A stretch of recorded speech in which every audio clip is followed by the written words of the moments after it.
La siguiente mesa de trabajo es una mesa testimonial en homenaje al maestro Tomás Novas, maestro de generaciones, maestro de maestros, y como diría el señor director Eulogio Silverio en su texto, en una comunicación, el Sócrates de la Escuela de Filosofía.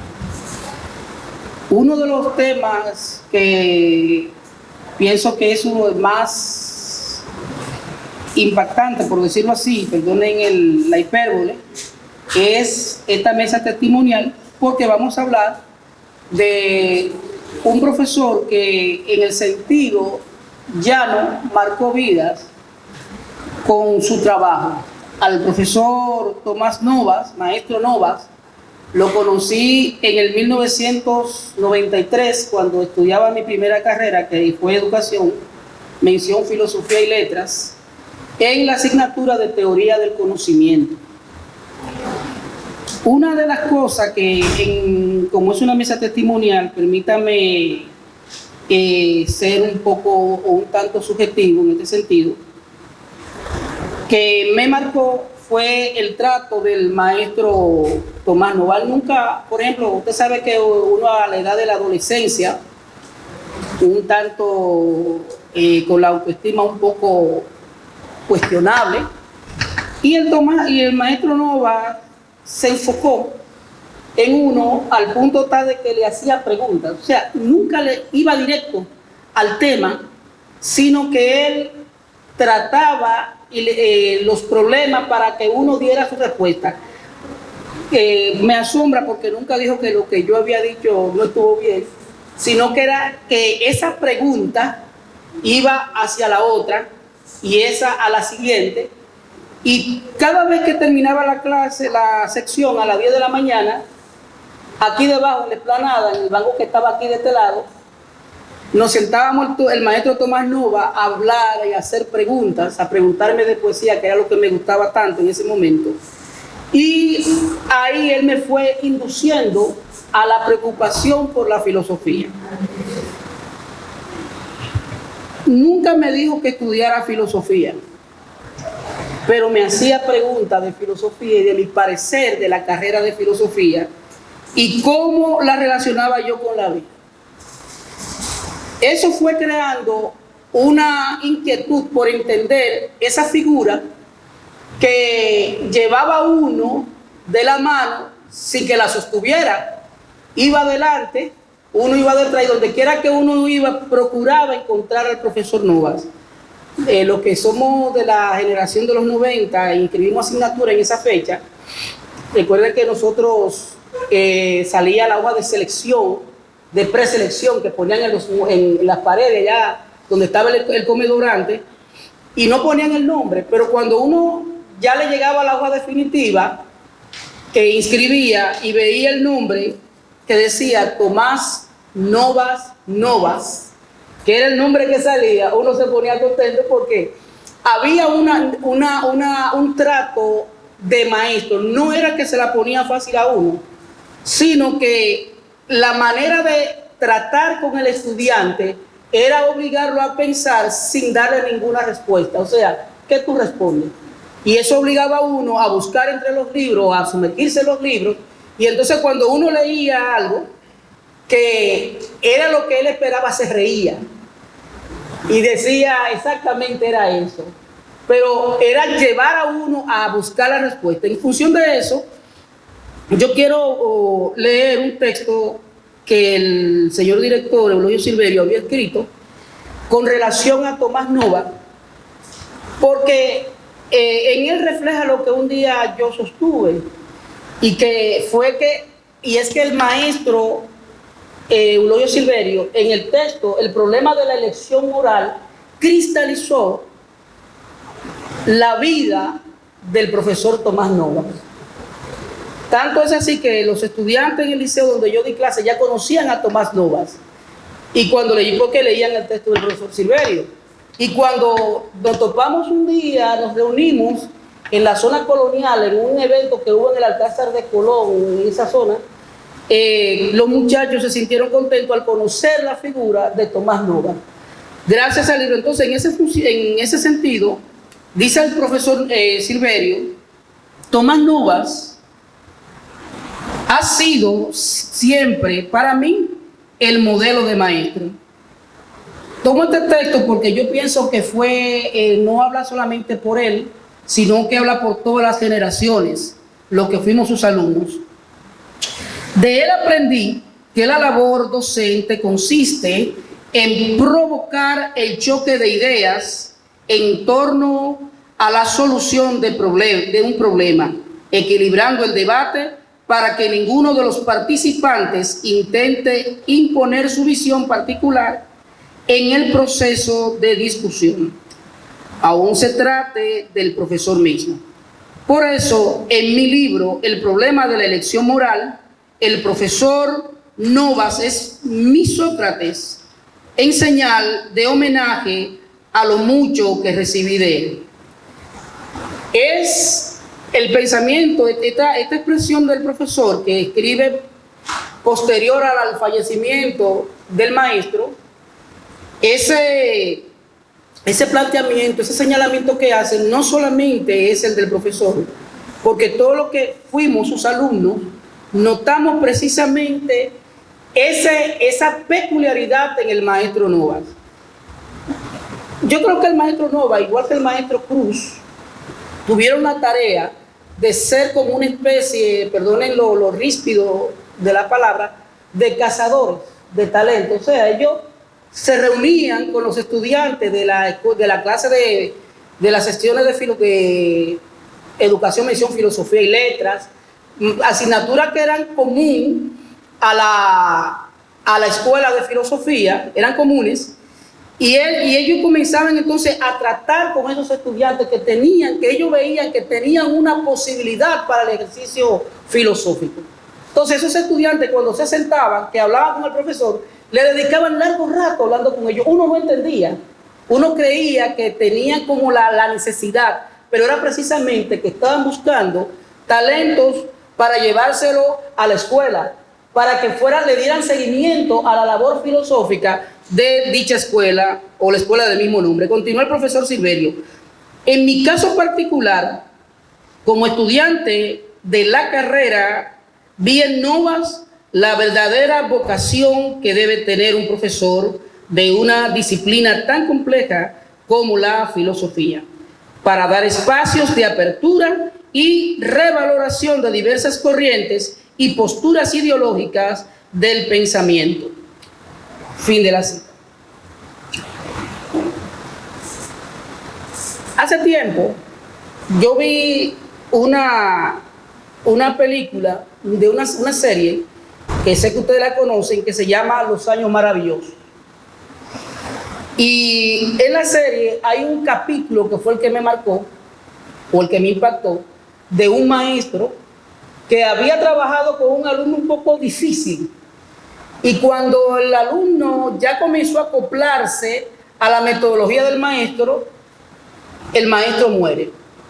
Y cuando le dan la noticia, fue como la noticia más terrible, devastadora, que el alumno había sufrido, porque en ese preciso momento que empezaba a adaptarse a alguien que se preocupaba por él y que intentaba redirigir su vida, ahí mismo la visión se rompe.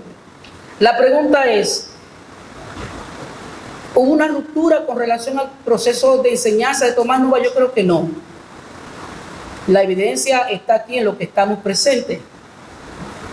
Quedó el trabajo. Y si se está haciendo un homenaje al profesor Novas, es porque los que participamos del quehacer filosófico y que de alguna manera hemos sentido el beneficio de la filosofía, es gracias al profesor Nova, a los profesores de la escuela, pero en el caso de nosotros, los que venimos de otras direcciones, al profesor Tomás Novas. Para mí el profesor Nova marcó la vida de todos los estudiantes, su trabajo fue propio de un maestro, como tal. Ya para finalizar y dar paso a los ponentes, anoche escuchaba una canción de Pablo Milanés, titulada Salvador Allende en su lucha por la vida, que un día se le envié. Y Salvador Allende, Milanés habla de cómo una persona trasciende en el tiempo y el espacio a pesar de la muerte. Y cuando habla de Pinochet, de Allende, dice Milanés que las balas que saltaban las piedras, sonaban las balas, y que él surgía perfecto de allí. Cuando murió, con el perdón de los familiares presentes, cuando murió el maestro Nova, que fuimos al velator, al sepelio, no nos acercamos, yo no pude ver el cadáver, y creo que fue lo mejor para mí, porque no queda, la memoria no queda marcada por el cuerpo sin vida, sino que lo que queda en mi mente es la memoria, la imagen perpetua, que, como dice ayer Milanés, surge perfecto. En el momento que se destapó el féretro, que no pudimos verlo porque no permitían que uno se acercara, pero en ese momento hubo una transformación. El ente mortal se perpetúa en la imagen de sus discípulos. Muchas gracias. Entonces, en ese sentido, vamos a comenzar primero con el maestro Eulogio, luego el doctor Morla, hijo, mi maestro siguiente, que fueron el maestro Minaya, el doctor Minaya y el doctor Arbelo, en ese mismo orden. Tienen 10 minutos cada uno para realizar su ponencia. El doctor Morlita. Le decimos así porque nosotros te vimos chiquito, ¿verdad que sí? Cuando tú eras un niño, igual que Penélope y Vladimir también, cuando el padre tuyo era director, ellos iban allá a la escuela, por eso decimos de cariño Morlita. Pero es el doctor Rafael S. Morla, para distinguirlo del padre, que tiene un nombre que compite con él, con el de él, aunque él es una persona que tiene su propio nombre y ha hecho una obra totalmente distinta a la del profesor Morla. Entonces, la S siempre hay que ponérsela en los catálogos para distinguirlo. Bueno, pues Flete ha dicho cosas que yo no recordaba haberla dicho exactamente así, pero que sí la dije y es cierto, es correcto. Lo primero que debo decir, que estamos en este salón, en esta sala, por una razón muy importante, y es que esta sala es la que, por resolución de la Facultad de Humanidades, lleva el nombre del maestro Tomás Nova.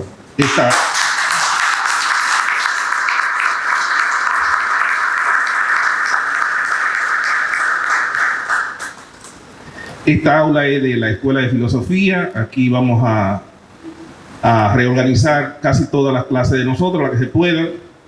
La vamos a aclimatar un poco mejor, pero le agradecemos infinitamente al decano y al consejo de la facultad que nos han concedido esta aula, que está bastante bien. Así que lo agradecemos. Bien, lo primero que debo decir como anécdota es que el profesor Nova era un profesor realmente raro. Era raro porque, no sé si Dustin ya llegó, pero cuando teníamos clase con Novas, él comenzaba a hablar de cualquier cosa. Comenzaba a hablar de la situación política o histórica, y nosotros nos preguntamos, oye, ¿por dónde que esto tiene que ver con la clase de hoy? Y luego, cuando venía bajando, se iba como revelando ya el discurso. Y entonces nosotros decíamos, oye, pero exactamente eso era lo que había que decir para explicar lo que él iba a explicar. Primero nos ponía, como él decía, lo dijo en una entrevista, que era abonar el terreno.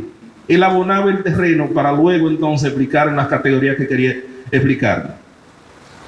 Como ustedes saben, o como muchos de ustedes saben, yo escribí un libro que se llama, como Flete bien lo dijo, El problema de la elección moral. Y al personaje que utilicé es un libro de diálogos, que supongo que por eso la profesora Lusitania dijo lo que dijo sobre mí y sobre Sartre. Ella lo identificó. O sea, la voz mía, precisamente en ese libro, no era la del profesor Nova, porque el profesor Nova tiene su propia voz, sino la voz mía, las ideas mías estaban ahí en el personaje del existencialista, que yo le puse Carlos el existencialista, que fue una manera, primero, de hacer homenaje al profesor Novas, pero también era una forma de llevar la filosofía, de traer la filosofía al análisis de cuestiones concretas. Y no solamente decir, Kant decía, Aristóteles decía, fulano decía, el marxista decía, el existencialista decía, sino ponerlo a dialogar a todas las corrientes filosóficas que, según mi criterio, para ese caso que analizábamos, tenían algo que decir. El profesor Novas tenía el papel en ese libro de abonar el terreno. Generalmente lo abonaba con una historia que en muchos casos eran pura ficción y en otros casos eran casos conocidos que yo conocía y que le daba la forma de la ficción, le daba la forma de la ficción. Entonces, sobre eso, nosotros hablamos sobre el aborto, la eutanasia, nosotros hablamos sobre muchos temas. ¿Y qué hacía el profesor Nova? Bueno, que daba un caso a resolver a los estudiantes, y los estudiantes, uno era marxista, uno era existencialista, otro era kantiano, cada uno expresaba lo que tenía que decir y a su vez se establecía un diálogo entre ellos. Había un personaje cristiano también, porque desde siempre, desde estudiante, yo tenía claro de que la voz del cristiano, aunque éramos marxistas, todos en ese momento, todos éramos marxistas, pero yo decía, no, es que el cristiano es una voz fuerte, porque es que hay más cristianos en las aulas que marxistas. Entonces, tú no puedes hacer un diálogo de filosofía sin que la posición del cristiano también esté ahí presente. Así que ahora me doy cuenta de todas esas cosas que en ese momento quizás no la hice con la conciencia que tengo hoy de la importancia que tenía. El profesor Novas, hay que hacer una distinción entre lo que es el profesor Nova como profesor de filosofía y el profesor Nova como filósofo. El profesor de filosofía, por lo general, su tarea es decir lo que se ha dicho en la tradición. Con eso es suficiente para que un profesor de filosofía sea un buen profesor, con saber lo que dice la tradición y con explicárselo de la mejor manera a sus estudiantes. Pero el profesor Novas iba un poco más allá y por eso lo tomé de modelo. ¿Por qué? Porque él, además de darnos lo que había dicho la tradición y de ponerlo en contexto y en la lectura de los textos que él entendía atinentes para los casos, también la voz del profesor Nova se dejaba escuchar. O sea, lo que él pensaba sobre ese asunto se dejaba escuchar. Pero como dijo Flete, nunca trataba de influenciarnos, de llevarnos por este lado o por el otro. De hecho, cuando el profesor Nova nos estaba dando un monográfico, no recuerdo si era de Kant, uno de los estudiantes que luego se desapareció, que era Teófilo, en un receso que se hizo, recuerdo yo que ahí me llama Eulogio, ven acá, con una preocupación pero muy seria. Oye, pero si nosotros seguimos teniendo profesores con esto, ¿vamos a dejar de ser marxistas? Digo yo, buen pendejo, y tú estás preocupado por eso, ponte a prestar atención, porque el profesor Nova, cuando explicaba a un filósofo, usted entendía que él estaba defendiendo esa postura como si no había otra. Sin embargo, cuando explicaba a otro filósofo, también lo hacía. O sea, que era un profesor que dejaba que el filósofo, al igual que lo hizo Luis Cruz también, que dejaba que el filósofo se expresara.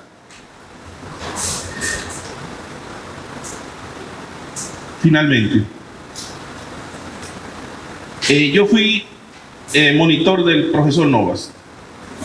Bueno, no sé por qué a ustedes se le ocurrió decirme. Yo supongo ahora que ya yo sé por qué. Yo ahora yo sospecho por qué fue. Pero de las buenas a primeras me dijeron, no sé si fue Minaya que me dijo, el profesor Minaya, que era coordinador de cátedra, que me dijo: a ti te corresponde irle a ayudar a Novas con una asignatura que él tiene de metodología en el liceo experimental. Bueno, voy para allá, asustado, porque imagínense ustedes que ayudarle a Novas. Y bien, el profesor Nova comenzó su clase y yo estoy allá atrás.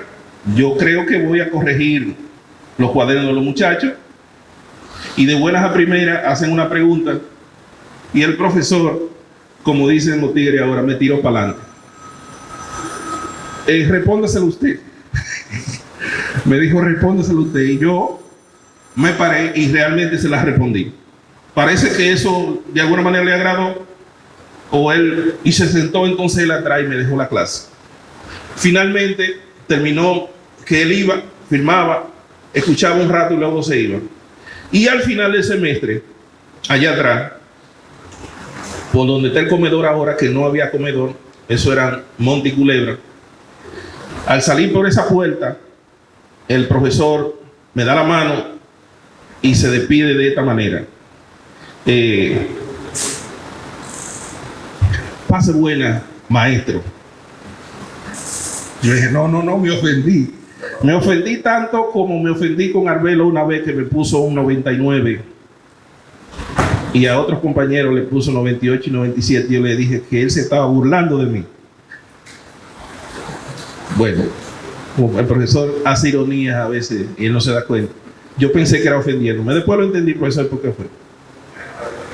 Yo le dije al profesor Novas que como él me decía maestro a mí, porque yo no tenía la estatura ni del profesor Albelo, ni del profesor Morla, ni del profesor Luis Cruz, y mucho menos de una profesora como la profesora Lusitania Martínez, y mucho menos como él.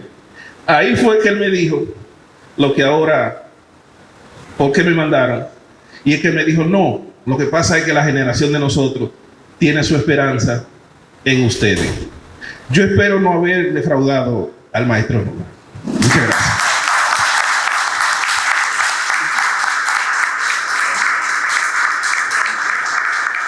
Bien.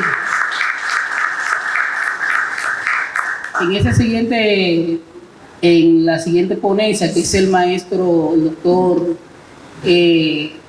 Stalin Morla, ¿verdad? Va a dar la parte testimonial también, porque fue una de las vidas que pudo disfrutar de la ponencia del profesor Nova. Yo recuerdo un día cuando regresé a la escuela, a la universidad, porque venía de otra carrera, y yo y el profesor, que había una materia que era Historia de la Filosofía 3.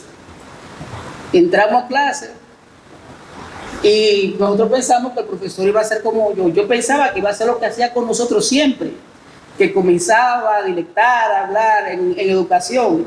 Yo no entendía que él, para los estudiantes de filosofía, había un trato diferente. Ese día se sentó, cuando estaba el aula aquí arriba, el aula de nosotros, cruzó la pierna, su pose típica, el dedo aquí en la sien, y dijo: hablen ustedes. Se quitó los lentes y cerró los ojos, como solía hacer. Ahí duramos nosotros. Si duramos 1 hora, el maestro no va callado, tuvimos que pedir cacao. Profesor, mire, dénos chance hoy, déjenos pasar. Bueno, pero yo creo que la ponencia del maestro Stalin va a ser más rica que la que yo estoy presentando. Muy buenos días o buenas tardes, no sé qué hora es.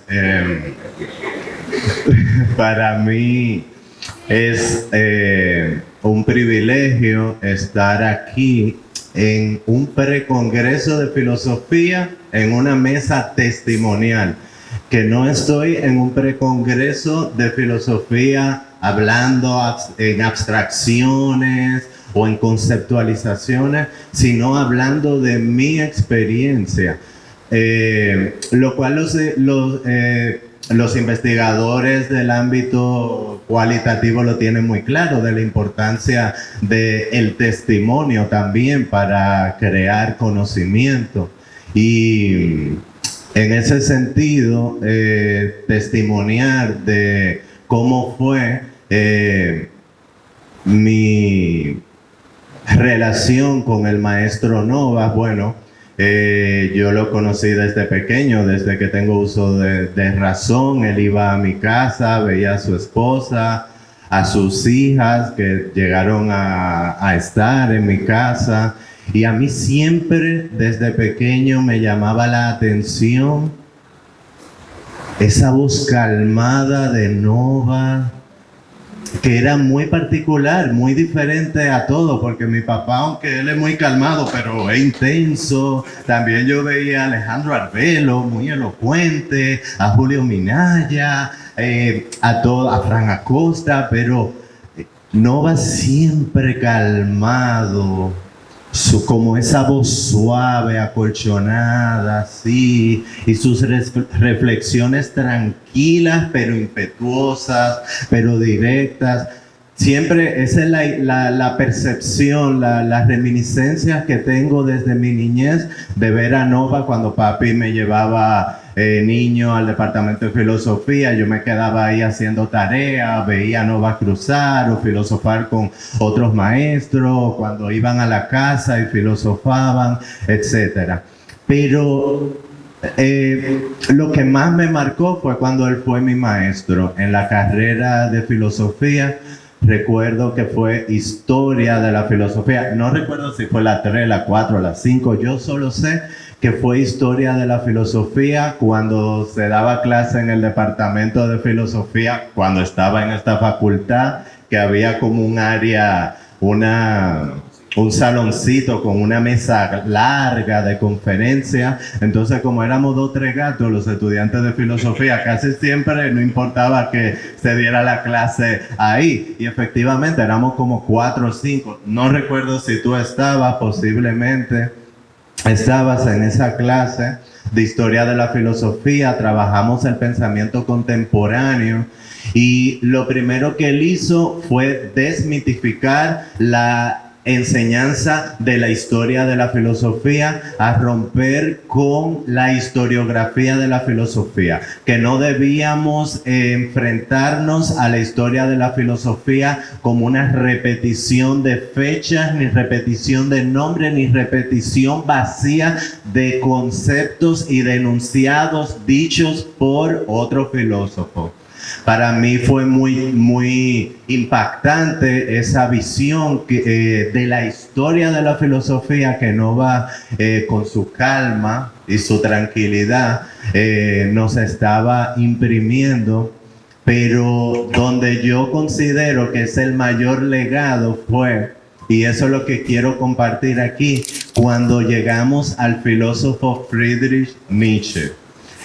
A Nietzsche yo lo crecí viendo los libros de todos los filósofos, porque como mi padre es filósofo, yo crecí entre libros y yo veía los libros de Nietzsche y empecé a leerlos como si fueran novelas desde la adolescencia.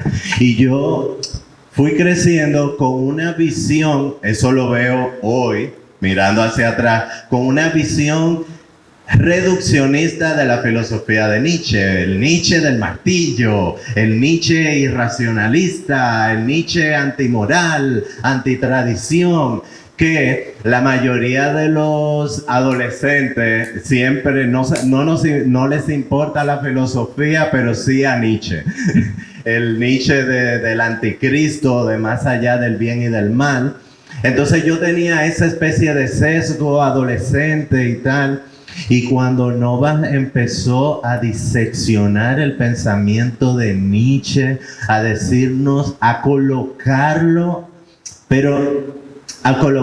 como un filósofo vitalista, a decirnos que debemos verlo, y si lo vemos, nos preguntaba, y sí, porque yo, cuando él empezó, preguntó qué pensábamos del filósofo Nietzsche. Ya tú sabes, yo era el experto en Nietzsche y empecé a hablar ahí 500,000 cosas y él me escuchaba, me miraba, hacía silencio, después se reía, una risa que yo me ofendí en ese momento, se estará burlando de mí o algo. Y él empezó a preguntar, ¿y si vemos a Nietzsche más allá del filósofo del martillo? Si vemos a Nietzsche más allá del irracionalista, si vemos a Nietzsche más allá del inmoralista, y empezó a hablarnos de la voluntad de poder, y empezó a hablarnos de la hermana de Nietzsche que hizo fue la culpable de un sesgo con respecto a la filosofía de Nietzsche, que durante muchos años se era como los nazis utilizaron la filosofía de Nietzsche. Entonces Novas empezó a hablarnos así del Nietzsche vitalista, el Nietzsche que propulsaba la creatividad, el Nietzsche del superhombre. Cuando él empezó a hablar del superhombre y que le quitó como todo ese sesgo de que el superhombre es la imagen o el concepto del absolutista o del monárquico, sino empezó a preguntarnos, ¿y si ven? Porque eran preguntas que nos hacía, ¿y si vemos, qué ustedes creen si vemos al superhombre como una negación de un tipo de sujeto creado por la sedimentación de la tradición occidental? ¿Qué ustedes creen si comenzamos a ver al superhombre de Nietzsche de esa manera? Y cuando habló de la hermenéutica en Nietzsche, de la sospecha o de la metáfora, ahí me marcó muchísimo la metáfora, la explicación que nos daba de la metáfora en Nietzsche, porque yo lo veía, la metáfora en Nietzsche, como un estilismo, porque el mismo Nietzsche lo decía, no sé por qué escribo tan buenos libros. Y él empezó a decirnos, Nova decía que la metáfora en Nietzsche era un recurso para criticar la cultura. Ya eso, la cabeza se me explotó, yo no entendía cómo que la metáfora era un recurso utilizado por Nietzsche para romper la cultura. Y yo, pero es que no entiendo cómo que la metáfora va a romper la cultura, maestro. Y él volvía y se reía, pero lo que más me impactaba era que me estaba otorgando nuevas maneras de entender a Nietzsche, oigan lo que yo llegué a pensar, y creo que se lo pregunté, recuerdo que se lo pregunté, no sé si en plena clase o saliendo de la clase, pero ¿a usted le gusta Nietzsche? Y él me preguntó, ¿por qué me preguntas eso? No, porque yo veo que usted defiende una nueva concepción de Nietzsche súper interesante y parece que usted es nietzscheano. Y se rió en mi cara nuevamente. Nunca me dijo si es nietzscheano, si era anti-nietzscheano, pero lo que yo sentía en la clase de Nova, que él hablaba de los filósofos, y me estoy enfocando en Nietzsche en particular, porque yo sentía que él hablaba de todos los filósofos como si fueran colegas de él, así como que vivían en el patio de al lado, que Sartre, que vivía en la quinta y yo me tomaba café con él. Él hablaba de esa manera de cada uno de los pensadores y de sus perspectivas filosóficas, y el legado que dejó en mí fue empezar a cuestionar el pensamiento de los filósofos en su contexto y empezar a leer los filósofos desde diferentes perspectivas, no desde las perspectivas de determinadas historiografías de la filosofía. Ese es uno de los mayores legados que me dejó Nova, porque ya con eso fue como una semilla con la cual ya yo podía enfrentarme de diferentes maneras y de una manera más profunda a todos los filósofos a los cuales me fui enfrentando. Y nada, quería compartir esa experiencia que tuve y que para mí fue sumamente enriquecedora e impactante, y que ese legado de la forma en que Novas veía la filosofía, entendía la historia de la filosofía y la enseñanza de la filosofía de forma directa e indirecta, está atravesada en mí. Y me siento muy privilegiado y muy agradecido de haber conocido a Nova desde pequeño. Es un tío, al igual que Arbelo, al igual que Minaya, Fran Acosta, que todos, Lucitania. Lo que pasa con Lucy, que no me diste clase directamente, pero siempre desde pequeño estuviste presente, y también está tu legado ahí. Y nada, eso, lo voy a dejar ahí para no enrollar. Bien, gracias al doctor Stanley Morla, que le pido disculpas al doctor Morla por el despiste de mi parte, que se me olvidó decir que el maestro Morla es director de la Escuela Nacional de Teatro del Ministerio de Cultura. O sea que es un talento, un aplauso, un talento, ¿verdad? Un fuerte aplauso al señor director. Un talento prometedor de nuestra escuela. Sabe que esa pregunta, él no responder preguntas, no respondía. Yo me acuerdo cuando era estudiante, la que le hacen a todos los profesores de filosofía, la pregunta si creen en Dios. Cuando yo le hice la pregunta, nunca me la contestó. El maestro murió, falleció, o se transformó, vamos a decir así, y me dejó con la duda. Nunca me lo dijo. Era algo muy típico, porque él entendía que no era una pregunta para él fundamental en ese momento. Así que si ustedes ven que como que debimos comenzar primero por las generaciones antiguas, no. Lo que pasa es que vamos de la parte de verdad, abonando el terreno con nosotros, para entonces entrar a la parte un poquito más complicada, no en el sentido negativo, sino más profunda, de los amigos. Compartieron con él, no solamente como estudiante en el caso de nosotros, sino que ellos compartieron como amigos, y van a hablar ahora hablarán de la relación entre los amigos, los compadres, lo que tenían un trato personal directo ya fuera de las aulas. Fíjense que el maestro Eulogio, él había dicho que había una diferencia entre el profesor de filosofía y el filósofo. Bueno, pues entonces los maestros, el doctor Minaya y el doctor Arbelo, hablarán del filósofo, hablarán del compañero, hablarán del amigo, hablarán del compadre, porque entonces tienen una lectura muy diferente a la que nosotros como estudiantes tuvimos. Porque el maestro Morla, maestro Nova, no mezclaba. Si era profesor, era profesor. O sea, tenía una manera, era muy ecuánime en el trato con los estudiantes, pero también con los amigos. Entonces, dos compañeros, los amigos, nos hablarán ahora del maestro Nova desde su perspectiva. Buenos días. Saludo este congreso y me congratulo enormemente porque la Escuela de Filosofía está muy en buenas manos. La Escuela de Filosofía está en muy buenas manos. Está en las manos de quienes fueron discípulos de Tomás.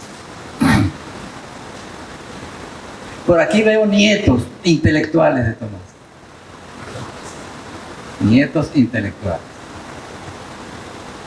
Cuando escuchaba a los colegas, pensaba, ¿cuántas cosas no quisiera decir también José Mendoza? Eso viene, eso vendrá a su debido tiempo, porque hay muchísimas cosas que usted puede decir. Y hay muchas cosas que puede decir Ingrid, Luciano, Tarrazo, ¿verdad? Que tuvieron la oportunidad de abrevar en ese manantial de sabiduría que significó Tomás Moro. Me alegra mucho estar también frente a Marianela Rivas, su compañera inseparable, Rosa Celia Nova, que si ustedes llegan a conocerla, verán en ella el temperamento de su padre. Algunas de esas características que ustedes han señalado. Pues bien, es importante ver a Tomás desde la perspectiva del discípulo, desde la perspectiva del condiscípulo. Faltaría también de la perspectiva de la maestra o del maestro, que es la perspectiva que nos puede dar la maestra Lusitania Martínez, que fue y ha hablado de Tomás. Lo veía ahí en la sauna tranquilito, etcétera, etcétera. Bueno. Bien. El compadre de Tomás Nova fue Rafael Nova, ¿verdad? Lo mencionaste. Rafael el Viejo. El viejo. El padrino de Juana, ¿verdad? Que no está presente Juana ni Carlos Felipe, el hijo del matrimonio Novas Rivas. Pues tuve el enorme privilegio de tener a Tomás Nova como amigo. De ese hablar pausado, sin sobresalto en el discurso. Tomás tenía el don de cautivar, de apoderarse de la atención de quien lo escuchara. No olvido en este sentido la vez que la Junta Directiva de Adofil lo escogió junto al colega Rafael Morla como profesor en Santiago de un curso taller para docentes de secundaria. Como coordinador de la actividad, ingresé una mañana al salón donde Nova exponía un tema ante 50 maestras y maestros. Estaban todos embelesados. Luego volví por curiosidad, pero esta vez sin ser advertido. Allí reinaba un silencio sepulcral. Hay que ver cuál fue la despedida y el trato que los participantes le dispensaron al maestro Tomás. Cada uno quería tomarse una foto con él y no fueron pocos los regalos que recibió ese día. Hermosa manera de despedirse, ¿no? De despedirse de ello y de toda actuación en público, pues fue la última vez que lo haría.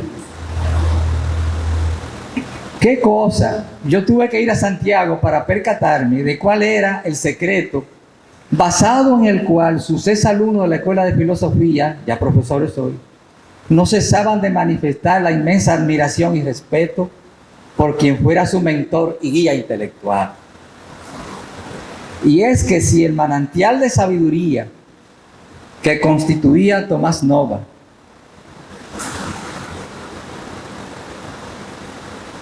y que lo habían apreciado esas personas en 32 horas escuchándolo,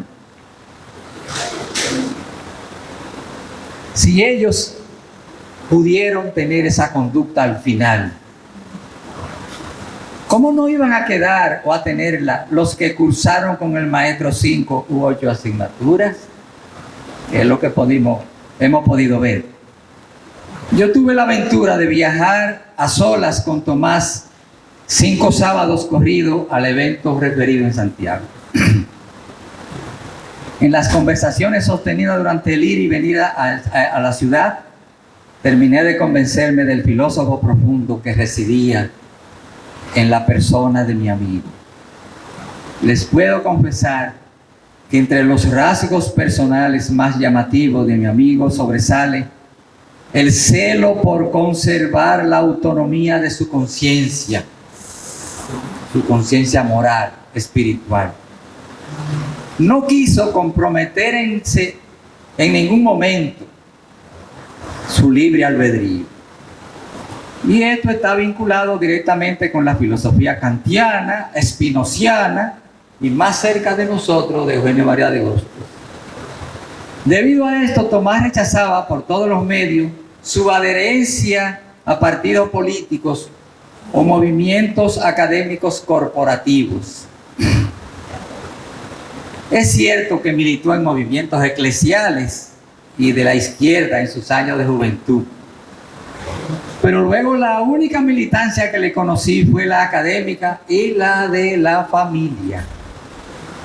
Cónsono con lo anterior estaba su rechazo a recibir favores de cualquier género, a pesar de estar siempre dispuesto a ofrecerlos a otros sin esperar recompensa. Entre las particularidades de Tomás Novas hay una que no debo dejar de mencionar. Hablo de su discreción, cualidad propia de quien posee una densa vida ética y moral. Solemos decir que cada quien tiene una o varias personas que son como sus confidentes incondicionales. Creo que esto no cabía en el caso de Tomás. No le pesaban los secretos confiados a su persona. En la misma tesitura era extremadamente respetuoso en sus relaciones interpersonales y con sus colegas. Prefería, y en eso estoy seguro, perjudicarse a sí mismo que ofender o irrespetar a otra persona. Por tal motivo, no consentía valerse de sus amistades para obtener ventajas personales o familiares. Un caso puedo traer a colación. En una de mis secciones de la asignatura de Introducción a la Filosofía, advierto un día la presencia de Rosa Celia Novas Rivas. Está por acá. La hija mayor de Tomás y Marianela. Él nunca me refirió nada al respecto, ni antes, ni durante, ni después del curso. Lo mismo sucedió con Juana Marianela Novas, su hija menor.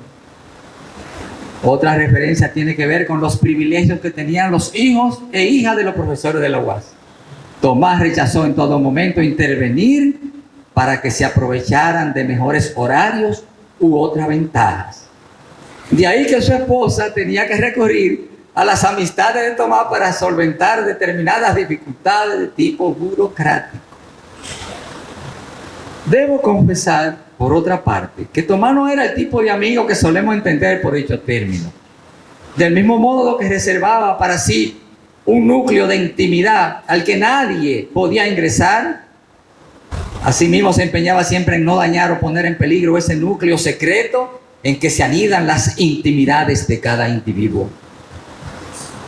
Esto se puede traducir en dejar ser a la otra persona, dejar ser a la compañera, a la pareja, dejar ser al hijo, a la hija, al amigo o amiga, dejar ser en toda su dimensión y plenitud al discípulo que tiene frente a sí. Puedo afirmar que Tomás era un promotor de humanidad, un defensor de la dignidad del ser humano, un humanista a carta cabal. Creo que se gozaba y se concebía con la misión de ayudar a cada persona, a que cada persona descubriera el valor de su propio ser, relacionado evidentemente con el conócete a ti mismo de Sócrates. Y precisamente uno de sus discípulos, Micaia Almanzar, lo bautizó como el Sócrates dominicano, como decíamos ahorita, porque contemplaba cómo se entregaba de modo tan incondicional a su discipulado, con lo que lograba ir modelando la personalidad de unos jovencitos que llegaban a su mano, como decimos, verdecito aquí a la UAS, y como resultado del trabajo paciente y de diálogos extensos e intensos con ellos, terminaban convertidos en verdaderos pensadores. Compartí con Tomás muchas reflexiones sobre el mundo, la situación del ser humano en la sociedad contemporánea, el papel de la educación, la misión de la UAS de cara a la sociedad dominicana. Me he referido a varios rasgos que adornaron la vida de Tomás, pero he reservado para el final el que considero más esencial de todos. Me refiero a la admirable coincidencia que se daba entre su decir y su vivir, entre su pensar y su actuar. En Novas el pensamiento y la vida cabalgaban juntos. Pienso que no existe en la persona adulta una virtud que impacte más entre los jóvenes que una persona auténtica. Vendría muy bien dedicar un ensayo a mi amigo titulado Elogio de la autenticidad. Fue esta una de las claves que llevaron a Tomás a convertirse en una especie de oráculo. no solo para sus estudiantes, sino también para la generación nuestra de los 80 que disfrutamos de su compañía y de su amistad. Resuenan en nuestros oídos su expresión más socorrida: hay que decir las cosas como son. Y es que para nuestro amigo había un fondo de verdades, un conjunto de convicciones o tablas de valores en torno a los cuales hacía girar toda su existencia. Tomás también nos dejó una gran enseñanza a los que nos dedicamos a enseñar filosofía. En una entrevista concedida al profesor Eulogio Silverio a inicios de siglo, profesor, ya usted viejo, publicada en la revista Logo número 4, Tomás habla de la importancia que tiene para quien enseña filosofía eso de enseñarse a sí mismo. No limitarse únicamente a enseñar la filosofía de los que nos antecedieron, sino hablar también de la filosofía que vive en uno como profesor. Porque a diferencia, por ejemplo, de un docente de ciencias naturales, en el ámbito de la filosofía, decía Tomás Nova, el mensaje y el mensajero están llamados a coincidir. En realidad, Tomás nunca tuvo vocación para la burocracia y lo sabía muy bien. Al cargo más alto que él llegó aquí en la UAS fue a coordinador de cátedra. Sin embargo, a mi entender, fue entre todos nosotros quien ocupó la posición más alta, más relevante y trascendente. Ser el maestro fundador de la única escuela de pensadores que ha conocido la República Dominicana, a mi humilde entender. Si de los diálogos de Sócrates en la Grecia antigua se originaron 6 escuelas de filósofos, de la mano de Tomás han salido más de 6 de ellos, de los cuales ya estamos obteniendo frutos tangibles. Y otra cosa, Tomás no dejó libros escritos, no tuvo esa preocupación. Su fuerte era la oralidad. Escribió como muchos de los grandes maestros, pero fue en el alma de sus discípulos. Sabemos que cursó una maestría, pero no se interesó por obtener el título ni graduarse. Hizo los estudios doctorales, pero no le interesó presentar su informe final de tesis ni tampoco graduarse. Como Eugenio María de Hostos, Tomás estudiaba para saber, no para acreditarse. Estaba consciente que ya tenía los créditos que necesitaba. Y lo llegó a decir a su esposa. Un día en la sala de su casa, aproveché para preguntarle qué lectura él hacía de un cuadro con la figura de un Jesucristo muy singular, salido del pincel de su discípulo Dustin Muñoz, quien se lo había obsequiado. Me dijo: ese Jesucristo nos simboliza a todos nosotros, maestro. Vivimos para inmolarnos. Extenuados por las extensas e intensas jornadas de docencia, los profesores de la UAS apenas sobrevivimos. Al momento de retirarse como profesor, tras 30 años de servicio en la universidad, Novas tenía bajo su responsabilidad muchos grupos, muchas secciones. Uno sale chupado de las aulas, me dijo en más de una ocasión. Cuando se jubiló lo contemplé dedicado intensamente al descanso. Lo vi diferente, lleno de vitalidad. Hasta el semblante le cambió. Recuerdo que le dije: Tomás, ¿era verdad que en la universidad te estaban chupando? Comenzó a reírse con su forma muy particular, combinando las expresiones del rostro con movimientos ascendentes y descendentes del pecho. Así era cuando se reía con el corazón. En la nueva etapa de su vida, Tomás posó sus ojos y todas sus atenciones dentro de su entorno familiar. Y es así como su esposa y sus vástagos comenzaron a disfrutar de su ocio, pero al mismo tiempo del maestro que le habían sustraído a la UAS. Con justicia, claro. Con intensa alegría he escuchado decir a sus 3 descendientes que en Tomás Nova tuvieron no simplemente al padre solícito y amoroso, sino también al maestro fundamental de sus vidas. Por tanto, fue maestro en toda la amplia dimensión de la palabra. El 17 de junio pasado se cumplieron 4 años de su ausencia física. A menos de un año llegaremos a un lustro.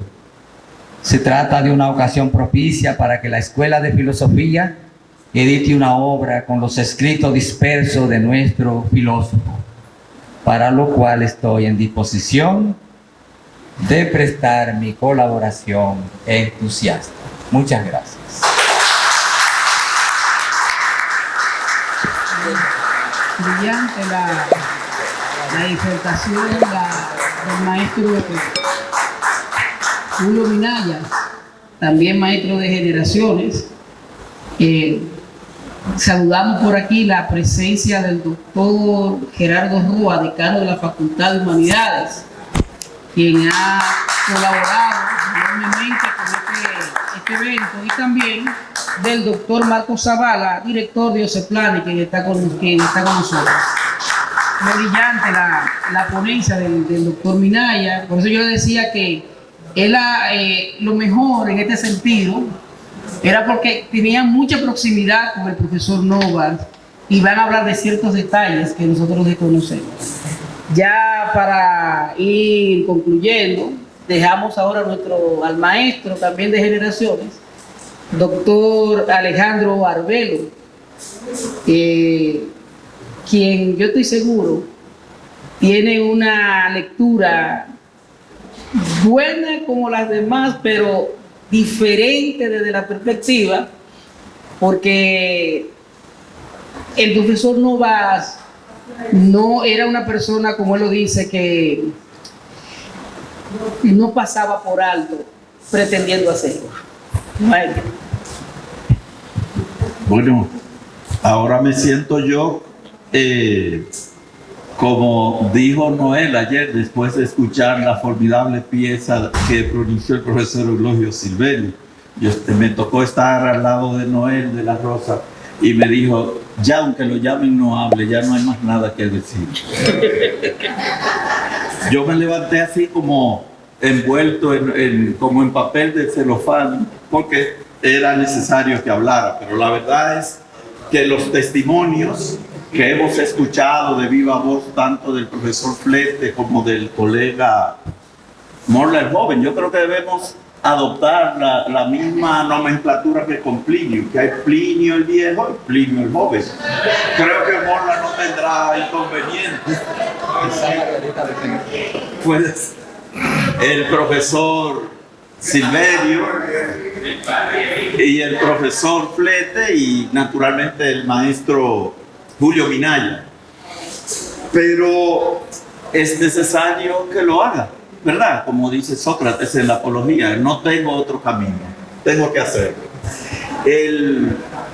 Hay una cierta imagen estereotipada del filósofo como una persona siempre preocupada y algo triste y nostálgica, que está planteada incluso en el problema 30 de Aristóteles, en forma de pregunta, que dice, ¿por qué será que las personas geniales son siempre un poco tristes?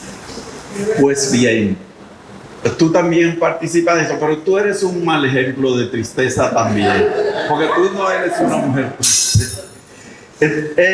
Yo creo, hay una entrevista que le hicieron casi al final de su vida a Popper, en la que él pronunció la siguiente frase, que él era, según él, un filósofo feliz. Yo digo que es una imagen estereotipada porque mire que tiene que ver, por ejemplo, con el pensador de Rodin. O sea, el pensador de Rodin debe estar en una posición muy incómoda. Es una posición doblado y con la cabeza para abajo, te duele la espalda. Pues bien, yo creo que es estereotipada también porque Sócrates no era un hombre triste, como lo describe Alcibíades en El banquete, y no creo que se pueda acercar a la noción de tristeza a una persona como Kant.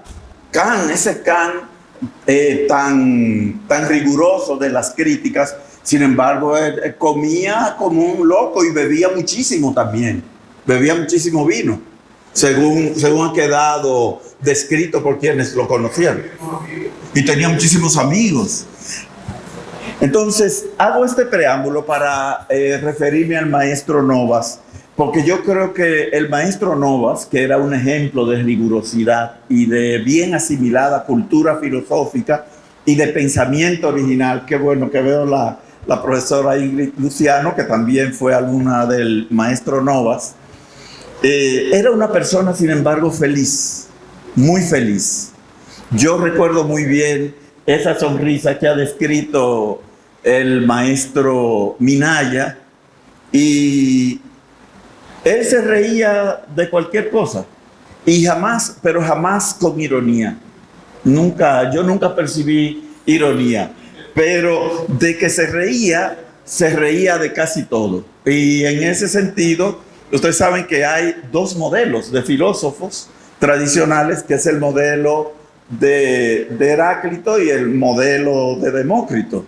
Demócrito, dice Diógenes Laercio, que se hizo sacar los ojos, porque el mundo le parecía tan ridículo que él vivía riéndose de todo y no podía, tanto que no podía ni siquiera pensar. Entonces, yo creo que el maestro Novas, el mundo un poco le daba risa. El mundo le daba risa, que es por la misma razón por la que se representa a Heráclito como el filósofo que llora, como el filósofo llorón, porque le daba mucha pena lo que veía en el mundo. El maestro Novas ha sido nombrado no solo por Micaya, sino por el profesor Silverio, y antes que Silverio por el maestro Morla, como el Sócrates dominicano. Y es el segundo personaje crucial de nuestra cultura al que se le da esa designación. El otro es nada más y nada menos que Pedro Enrique Sureña. ¿Y quién llama a Pedro Enrique Sureña el Sócrates dominicano? Primero, Alfonso Reyes, y después su hermano Max, que dejó un libro cuyo título yo creo que merecería muy bien llevar ese libro posible que escribamos quienes tuvimos la oportunidad de conocer al maestro Novas, que es Hermano y Maestro, porque Novas era mucho más que un amigo. Novas, yo quisiera tener tiempo para extenderme en algunas anécdotas, pero no lo voy a hacer porque sé que todavía queda una jornada, pero espero que posteriormente podamos replicar este encuentro para hablar más extensamente del maestro Novas. Pero como me quedan unos minutitos, voy a aprovechar para hacer algunas anotaciones para que los presentes se hagan una idea de quién estamos hablando. Novas es un acierto de Morla, fue el secretario del primer Congreso Dominicano de Filosofía. Y Novas asumió esa función con una seriedad y un rigor que, viéndolo actuar y luego viendo el acta congresual que él redactó, a mí me quedó la impresión de que él hubiera podido ser perfectamente el secretario de un Congreso Mundial de Filosofía y lo hubiera hecho bien, porque Novas era de las personas que se colocaba por encima de las tareas que él asumía. O sea, si tenemos que hablar de Novas en términos de tareas, hay que decir que Novas ponía alma y corazón, que se dejaba la piel en lo que hacía. Fuese lo que fuese, aunque fuese participar en una comisión para elaborar un programa de una asignatura, por ejemplo. Una expresión característica de Novas que entronca perfectamente con una que dijo Julio, no sé si es la misma y yo la entendía de otra manera. Él repetía con frecuencia: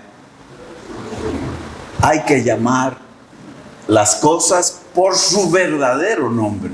O sea, no un nombre cualquiera, sino el nombre que hay. Y eso naturalmente para nosotros era como un reto constante y naturalmente que empalmaba muy bien con uno de sus autores predilectos, que era Platón Sócrates.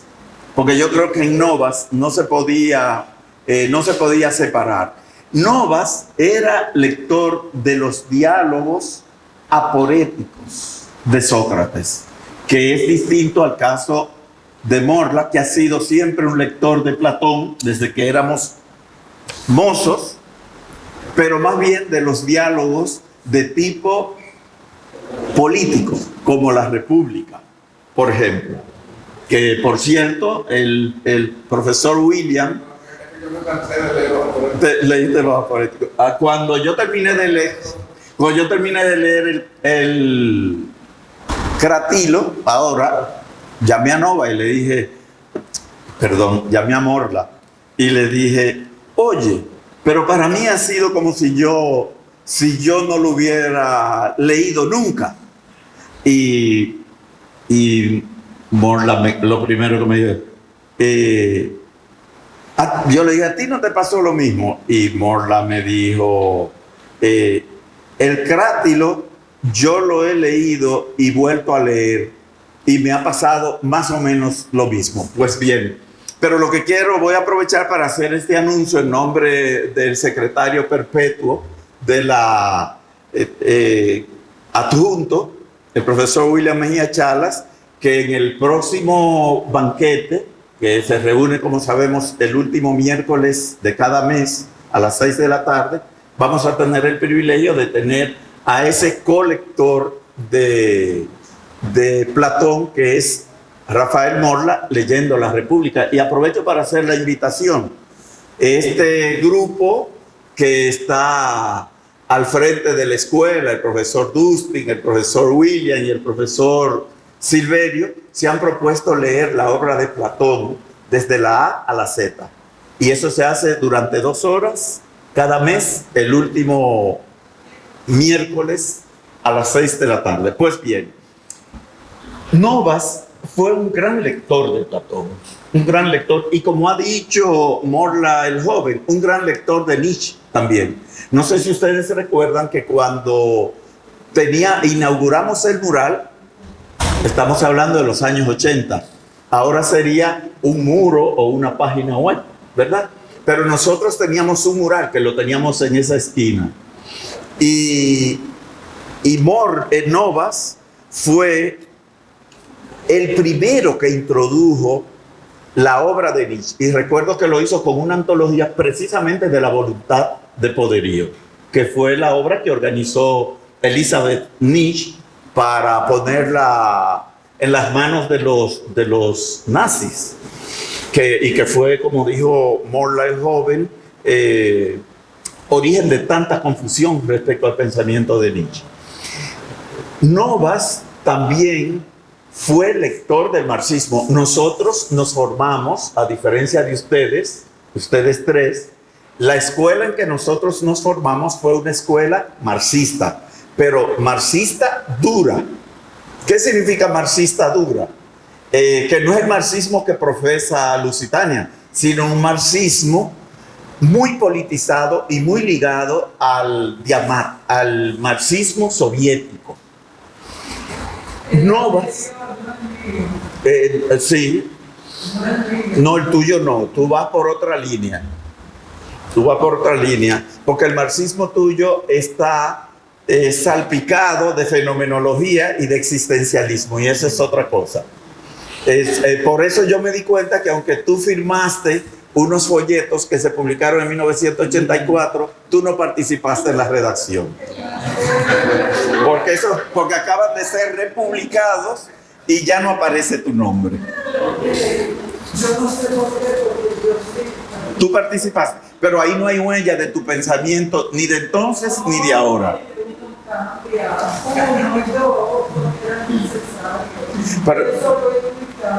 Pero yo creo que en ese caso no fue que cambiaste, sino que te transformaste, porque es un cambio radical. Pues bien, Novas, como nosotros, recibió esas enseñanzas directas del profesor Solano, de la profesora Bagnayani, del profesor Tellerías, de Andrés Paniagua, pero de Luis Gómez Pérez. Claro, marxismo puro. Pero Novas, podríamos decir con las palabras de entonces, que fue un revisor, un revisionista. Nunca adoptó ese marxismo esclerotizado, que no tiene nada que ver con el marxismo de Luis Gómez, ni de Tellerías, ni de Bagna, sino ese otro marxismo que tenía que ver con las obras de Mitrofan N. Alexeyev, de Kopnin, de Gorsky Tabans, con que nosotros, el Roger Garodí de entonces, pero Gramsci era mucho más avanzado. Con Gramsci, que lo conocimos de la mano de Bagnayani, entró también, y de Paniagua, entró Lucio Coletti, y entró el de los 7 ensayos sobre la realidad peruana, Carlos José Mariátegui, que ya es un marxismo diferente. Pero Novas, desde el principio, desde antes de entrar en contacto con esos pensadores, Novas ya era portador de un pensamiento que revisaba esas apuestas. Entonces, finalmente, algo que casi nunca se resalta es que Novas tenía mucho acercamiento con las obras de la fenomenología y del existencialismo. Y que no sé yo, y con esas palabras termino, si la presencia que ha tenido la fenomenología como interés intelectual en el maestro Edixson Minaya y del existencialismo en el caso que ha destacado Lucy del profesor Eulogio Silverio, tuvo de alguna manera que ver con la motivación o los patrones de enfoque puestos a andar por el maestro Nova en sus clases de filosofía. Es cuanto, pero no he dicho nada de lo que yo debí decir. Así que borren, olviden al pronto lo que he dicho, que queda pendiente decir lo mucho que tengo que decir de ese hermano que me regaló la vida. Bien, en la ponencia del maestro, el doctor Alejandro Arbelo, el doctor Julio Minaya, el doctor Stalin, el maestro director de la Escuela de Filosofía, el profesor Eulogio Silverio, damos fin a esta mesa. La esposa del maestro Nova pide la palabra. Pase, maestra. En primer lugar, darle las gracias por estos grandes reconocimientos para mi esposo. Honestamente, esos valores tan así no los reconocía. Sí sabía que era bueno, porque siempre yo le hablaba y siempre esa palabra la decía en la casa. Hay que decir las cosas como son, Marianina. Siempre también en la casa lo sabe esa cosa. Entonces, yo le doy las gracias, muchas gracias por estos grandes reconocimientos de Tomás. Yo sé que Tomás es eso, solo que Dios no lo quitó al tiempo. No sé si ustedes escucharon la historia, cómo fue todo, y así pasó, pero gracias a Dios yo estoy aquí para enfrentar ese legado de Tomás frente a mis hijos. Ya mis hijos los estoy graduando 3 profesionales, como él quería que fueran. Y oigo todo tan lindo, pero yo creo que mi hija también tiene algo para ustedes, para decirle quién era Tomás Nova, sí. Y también, oye, espérense, porque todo fue lindo lo que se dijo de Tomás, muy lindo. Yo recuerdo cuando yo le di mi tamoria a Tomás, bajamos Semana Santa para el campo y yo contenta porque me voy con mi novio para allá, yo muchachita, y me dice él: Tomás, pero no vamos a ir para la descubierta hoy. Dice: no, Marianela, no podemos ir. ¿Y a qué fue que vinimos? No dijimos para caminar juntos. Sí, pero yo tengo unos compromisos, no puedo ir. Cuando me dice su mamá: Tomás está por allá. Cuando agarro yo una casita que era de los bisabuelos de él, que yo tuve que hacer así para entrar. y ahí lo encuentro con todos sus libros. Y me dice, no, Marianela, tú no puedes, yo no puedo acompañarte porque yo tengo que hacer esto. Y digo, bueno, pues está bien, Tomás. Y yo, como también tenía compromiso con la iglesia católica, que en esa vez yo era 24/7 en la iglesia, pues me entregué también a mis actividades de la iglesia y me conformé. Y me dice una amiga, bueno, Marianela, confórmate, te casaste con un filósofo que no cree en Dios, ¿oíste? Esto fue lo primero que me di. Así que muchas gracias.